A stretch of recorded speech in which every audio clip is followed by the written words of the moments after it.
don't think it's maybe his biggest shock or surprise, really. It's obviously over the last few months or so he's had decisions to make. There's been maybe a contract there, or it wasn't there to start with. So there's always something been up in the air over the last few months, and I think along with every Liverpool supporter, it's sad that it eventually has come to this. But it happens to all the the great players of the past, and there'll be great players in the future. It has to come to an end someday, and unfortunately, today's the day. If you like, it's been announced. We'll still see him over the next 4 or 5 months, but unfortunately, his last couple of years will be in a shirt of a different club and not on the Liverpool red.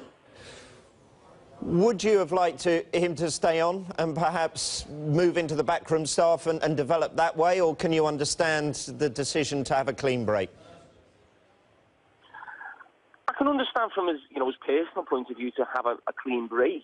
He's had a lot on his sort of shoulders, really, over the last 10 or 12 years, being that iconic figure for such, big club around the world. He is the one everyone thinks of when you think of Liverpool this last decade or so. But from the club's point of view, I'm surprised they've sort of...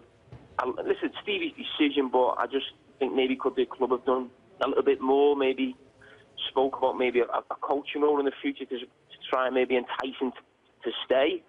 Listen, no one should have a job at a club just because of what they've done with a player, and they should have a job for life. But I just think to lose that experience, yes, you're not losing Steven Gerrard of 24, 25 years of age. You're losing him at 34. He's not the same player. No player is at that age. But I just think to lose that experience of the club, passing on maybe to youngsters at the academy, players in the first team now as well.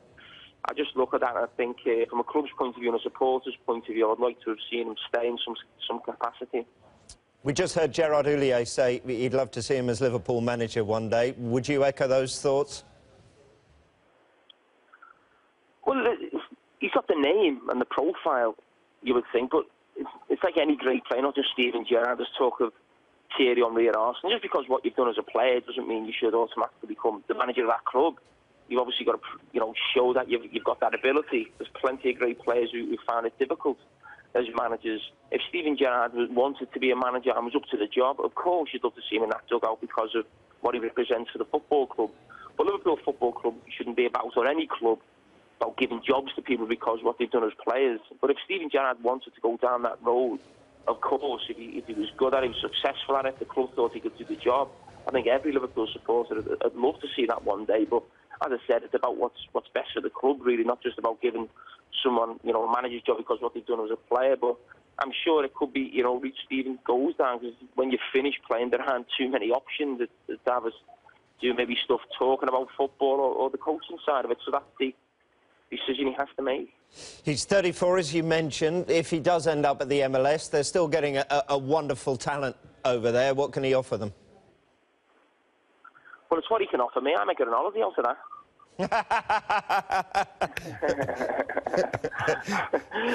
Yeah, he can still offer something. Of course he can. I mean, you see, as I mentioned, no player's the same at 34, but he still had moments this season. You think of the free kick against Everton, against Bale in the Champions League, the last-minute penalty he took in the Champions League as well. He still has moments, and he will continue to do so wherever he may play his football, because he's a fantastic player and has a fantastic ability. And as I said, no player's the same at that age, but he's still got wonderful technical gifts, his passing range, his shooting range. You'll see less of them now, but they'll still be there.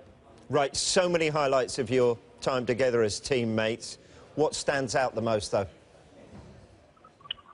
Oh, definitely his performances in Istanbul, second half and extra time, and his performance in Cardiff 12 months later in 2006, where, you'd never say one player single-handedly wins a trophy, but he almost did it on both occasions. And, in Istanbul, it was a miracle, really, what happened, but he was at the forefront of that. And what he did 12 months later in Cardiff, he created the first goal with a 40-yard pass. He then scores not just two goals, two wonder goals, and then scores a penalty in the penalty shootout. And it's rightly known as the Gerrard final. Listen, he's got plenty of highlights. I think he's played nearly 700 games now for Liverpool. There's plenty of highlights, goals, big goals. But to do it in the biggest stage, you think of a Champions League final, an FA Cup final. I think that's what he's about. He's about big moments at big times, and that's what the special players do.